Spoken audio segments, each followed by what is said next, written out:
Yeah, it is the conversation of this generation for sure. I wonder if there's a trend out there that might be under the radar that you see that most people aren't talking about. Yeah, so one of the themes that we're very focused on right now, and maybe it sounds a little bit boring, but I guarantee it impacts every single person listening to this podcast, which is infrastructure.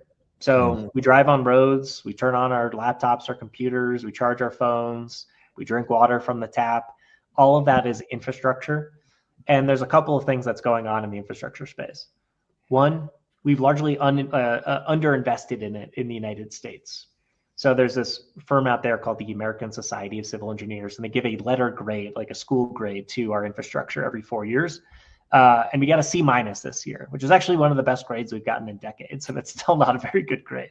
Wow. So a lot of that has to do with the fact that we've had growing populations. We just haven't spent a lot of money to build out the infrastructure we need. I'm sure a lot of people can sympathize with like sitting in traffic, blackouts in the summer, slow internet. All of that is just underinvestment in infrastructure. If you add on top of that the fact that goals across multiple presidencies now has been to reshore more manufacturing in the United States, which is super power hungry, requires a lot of power to build stuff, and super transportation heavy. You have to move all that stuff around the country once you build it.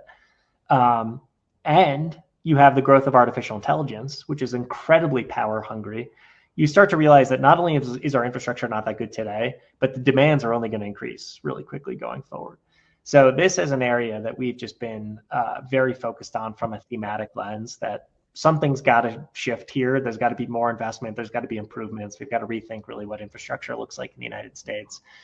There's no single bullet solution. It's going to be partly federal money. It's going to be partly state and local money. It's going to be private money.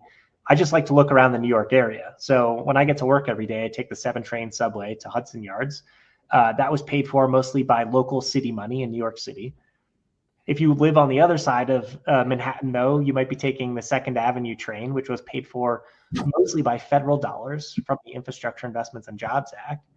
And if you're flying into JFK and the new terminal, Terminal 1, that's largely been paid for by private money. So there's all these different types of ways you interact with infrastructure and different sources of that funding. But that's a theme that we just think is going to be really powerful over the next decade because it's so fundamental to our everyday lives. Yeah.